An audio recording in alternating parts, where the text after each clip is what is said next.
Hey guys, hope all of us are doing great.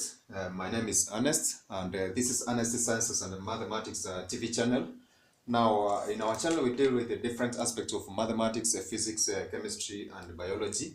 Now, today we are going to look at one of the concepts that we have looked at in our product category of chemical synthesis. And this basically deals with a branch of what we refer to as organic synthesis. Now, we said that in organic chemistry, we have different sub-branches, which, of course, basically the concept of organic synthesis falls under. And in this particular case, the concept of organic synthesis deals with the manipulation of different functional groups, or rather different classes of chemicals to come up with a new species. And this entails a different aspect of reactions, of course, which are basically going to be organic reactions that we have described in some of our videos. And this, of course, entails some of the reactions like addition reactions that we have discussed in some of our videos concerning the addition of some of the functional groups, of course, which undergo this aspect of reaction. We have talked about the concept of substitution, and then we have looked at another aspect of what we refer to as elimination, and of course what we refer to as rearrangement. So this is rearrangement. So there is aspect of different chemical reactions which basically fall under the category of organic reactions are going to give us an aspect of how we can come up with different chemical species. And one of the ways in which we're going to look at this particular aspect is to try and give examples. And this is going to assist us, of course, in trying to understand how various organic compounds undergo various processes such as this in order to come up with different or rather different or analogous parts of this chemical species. Now for today, for alcohol synthesis, this is going to be a very important topic, as of course, as we're going to see that the derivatives of this particular class of organic compound that we refer to as alcohol are going to be fundamental in industrial processes, and especially the pharmaceutical industry, and that is going to be coupled with our day-to-day applications. Now, in the alcohol synthesis, we're going to look at some of the reactions which, of course, can result in the formation of this class of organic compounds.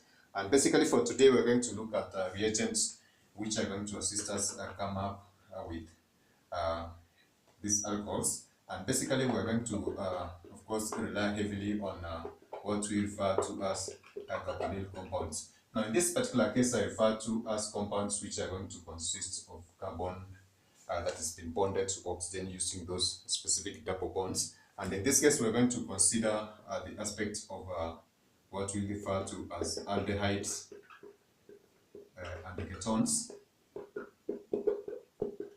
And in this case, of course, we're going to consider some aspects like, of course, formaldehyde and other ranges of aldehydes together with the ketones, which are going to form our primary carbonyl compounds, which we're going to use as, of course, reactants, and some of the conditions which I'm going to show, of course, that are going to lead to the formation of alcohols. Now, there are different processes that I've said, and one of them, as I've said, is the reaction of these carbonyl compounds, which are going to undergo various processes in order to form what we refer to as alcohols. Now, apart from these carbonyl compounds, we have other ways in which we can be able to achieve alcohol synthesis. And one of the ways in which we are going to achieve this is through the process of hydration of alkenes.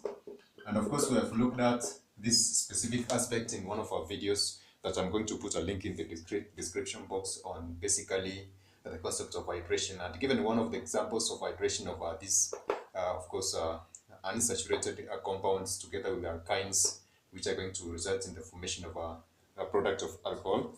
And this is one of the processes that we can be able to use to achieve an alcohol as a product in the species, or rather as a species in the product side.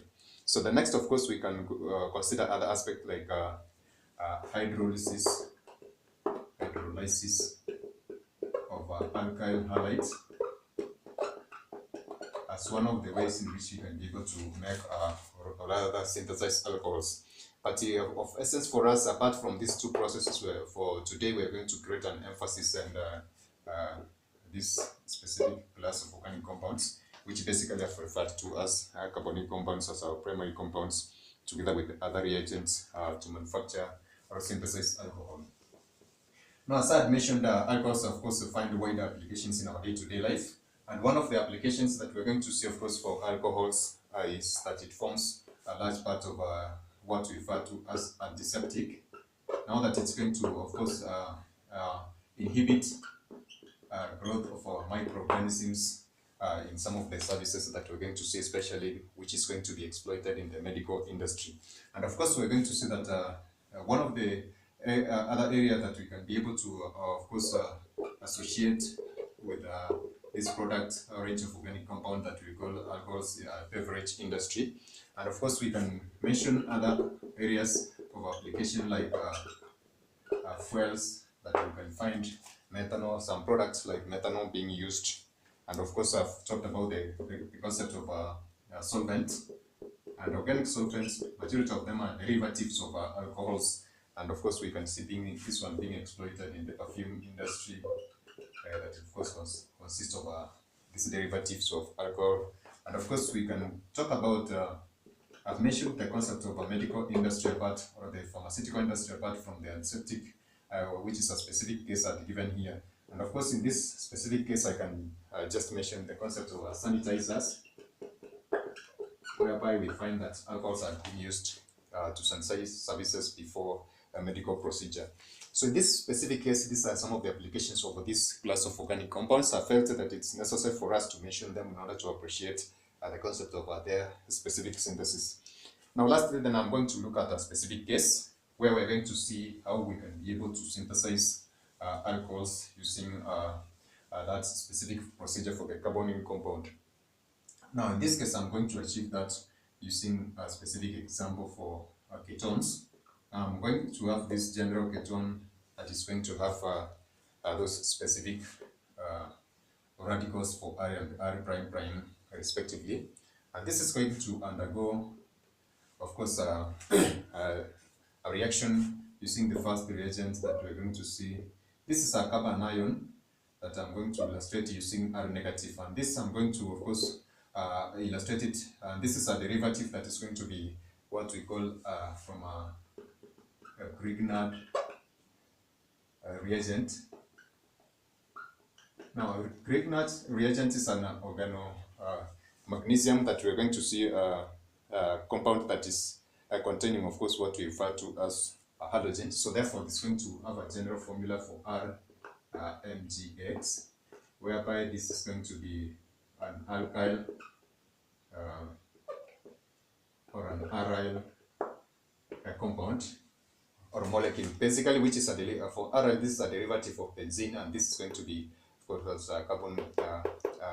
Of course, this is a hydrocarbon part, and that's that we're going to have this metal together with a halide molecule attached at that specific point. So generally, we're going to represent this particular Grignard reagent using that general formula. So therefore, I've just picked this aspect of the Grignard reagent specifically because from the principles of course, reactions, chemical reactions, and especially for the arrow pushing that we talked in one of our videos, this is going to contain the negative aspect of it, and the MgX is going to contain the positive, of course. And then we said that this is going to act as a spectator aspect of this specific reagent, and therefore we are going to be interested in this carbon ion, which is going to be taking place, of course, in this specific reaction. So that one said and done.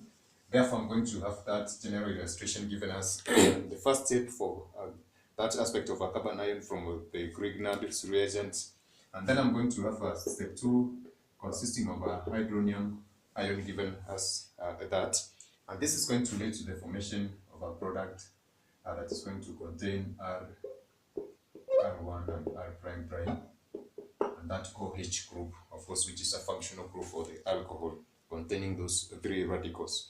So this is one of the general reaction that we're going to use in trying to achieve the product of an alcohol. And of course, if you try to look at the reaction mechanism for this specific alcohol in order to appreciate how it is being formed, this is going to undergo, of course, 2 reactions as per this specific reagents for the first step and the second step respectively. So in this specific case, I can just use a different illustration, of course, for this to show the mechanism, whereby we're going to have this specific, for the first step, or rather I can just have a general illustration for this. So I'm going to have an illustration on the board. Now, Sad said that this reaction mechanism is going to entail two specific steps, which of course the first one is going to be an additional reaction that is going to be experienced at this specific point, and then we're going to have another one which is a protonation reaction which is going to entail this point, and this is going to of course be experienced by the two reagents that we have mentioned for the carbanion from the Grignard reagent, and then we're going to have a H group from the hydronium ion respectively. So in this case, we're going to have this specific carbanion that is going to, of course, attack this specific point, and then we're going to have this one move this specific point. Of course, we have talked about arrow pushing and what is being experienced in this part, and we say that it's a movement of these charges, specifically electrons, that we're going to experience in this reaction mechanism. So therefore, this is going to result in the formation of an intermediate, which is going to have a negative charge at that specific point, and this therefore is going to interact with the hydronium ion by, of course, picking on that, and that is going to result in the formation of this OH group at this specific point. Of course, this is going to be a proton, so this is a protonation process, and then this is addition process of this specific point for step 1 and step 2 respectively. So this is going to lead to the formation of an alcohol that we're, of course, seeing being formed as a product. So this is one of the ways in which we're going to achieve alcohol synthesis, apart from the hydration of alkenes and hydrolysis of alkyl halides that I have mentioned in one part of our discussion on this in this specific video. So we're going to look at other ways in which we can be able to achieve alcohol synthesis from other classes of organic compounds like esters and acid chlorides. And in some forms, we're also going to look at ethylene oxides or other forms of heterocyclic, of course, reagents like the one that I've just mentioned being used as a primary reagent in the formation of that specific alcohol, together with these specific reagents that we have used in this particular case. So catch us in our next video as we're going to look at the different ways in which you can be able to achieve a synthesis of other class of organic compounds. And that one, in an essence, is going to assist us appreciate the aspect of organic synthesis that, of course, entails, coming up with different classes of organic compounds, which are essential, of course, in our day-to-day applications. So for that case, I hope that we are going to, of course, figure out how this one is being achieved.